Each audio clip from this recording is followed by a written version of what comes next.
Coach Dan here. I'm going to go over 3 ways to get your left uppercut to land on your opponent. Each time when we do one of our uppercuts, we have to gauge our distance a little bit. But what's more important is when we go to do this distancing is how tall our player is. Now obviously Craig here is quite a bit taller than me. So some of these particular ones, I wouldn't necessarily do on a really tall player. A lot of these will require you to get underneath them. But if it's approximately your own height and your own size, then it makes sense because the timing and the distancing of their hands is going to allow you to slip underneath. So when Craig brings his jab hand out to me, he's going to be a lot further away. I'll barely be able to hit him.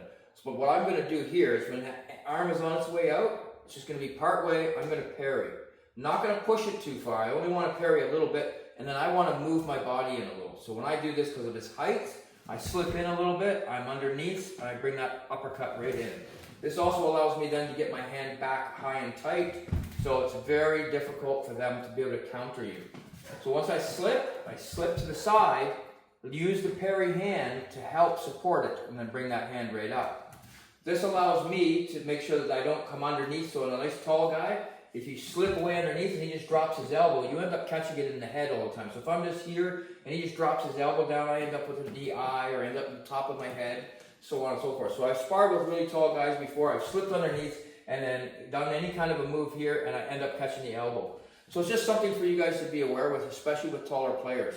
So a big thing with a taller player, when you hear the out, if you've slipped, you want to be moving. You cannot stay out here. You have to be moving onto the inside. If I keep it this way, it's much harder for Craig to turn the elbow in, to elbow me, or to do anything. And this allows me then to have the uppercut come underneath. Okay? So when we do the next uppercut, so they're set up pretty much the same. When I'm moving it though, now I'm going to set up completely different. I'm going to use my right hand still, but I'm actually going to throw it.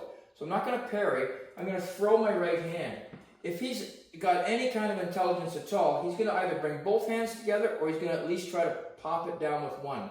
When he pops his hand down with one, we're going to bring this one straight up, right into the face. As we do it, of course, we're going to draw this hand back fairly quickly. We're going to be here, boom. We're going to bring it back so we're in a spot where he can't throw his hook. Okay, so we're going to be here, bang. We want to throw it about mid. If we throw it totally to his head, he's probably just going to close. So we want to throw it kind of to the middle where he's got to come down, and then we bring it in. I want to take it on a little bit of an angle. I don't want to get too far outside of him. I don't want to be too far on the inside. I want to just kind of move. I want to get a little bit, so I move my whole body, and my head moved with me, and then I'm able to pull this hand back. This also allows me then to come right back in because I've got my torque. Okay, so once I turn, I throw one. He gives it a little pop. I guide it right up. I stay right on top of his glove too. This way he can't move his glove back out as effectively. Of course, I don't bring my hand down here, but so you can see this is nice parallel. It turns in and it allows you to bring that elbow into the trajectory that you want. Right from here, coming straight up under the chin. So down, straight up under the chin. Again, allows you to come back into all your other punching techniques.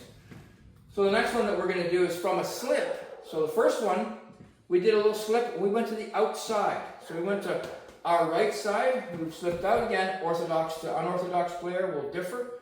So I defended myself from that elbow and everything. In this particular case now, we're going to do the exact same thing from the opposite side. So this one comes out. Again, when I slip, it gives me a perfect spot to be in. I want this hand again to be on the outside. If I don't have it on the outside, I risk the same factors of him dropping that down, and I catch that elbow every single time. I've had this happen to me many, many times, so I learned the hard way.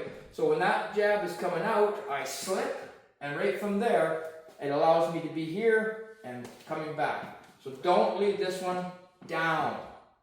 Always bring it to the outside, but bring it up to your head. If it's up to your head, you're capable of defending. So it's right there, and then roll it in. And you notice that your hand is here. Now there is another option to this if you know what you're doing really well, and you slip well, and you come here, you can actually hook. You can hook and hold. Okay, but for now, I would suggest that when this hand's coming out, just brings it out nice and slow so it's nice and square. You're going to turn off to the side. Don't leave it like this because the elbow will come down and clip you in the head. And even if you're rushing in and he just drops his arm straight down, just bring your arm bent, just bend. Arm bends, boom, I run into it. I'm running right into his defense. So I want this hand out here. I want to slip off to the side. As I slip, keep the hand high and tight. Rise yourself up right into the uppercut. Okay? So every time when you're doing these uppercuts, you're always, again, you're trying to cover your whole head. So there's times when your hand may pop down and may come up. Anytime that exposes, you're exposing yourself to his hook punches. So once you do an uppercut, they're not usually a very long range tactic. You've already breached the gap, you've come inside of him. So anywhere where you're on the inside, his elbows are going to come back towards you, and his left hook and right hook is always going to be exposed to your head. So you want to make sure that your hand is always in a preparatory position, whether it's the left or the right. So in this case, it's the right hand that's up, it's blocking, I'm able to do the uppercut. If I go the complete opposite, when I'm here, my right hand is up and my uppercut is there. When I'm in the center, that one is there, he's popping that one down. It's here, but I don't leave this hand. I just give him a bait. It's bait and switch, and I'm already there. Okay? If you want more details, click the like, subscribe, and any comments and questions, we're always available for you.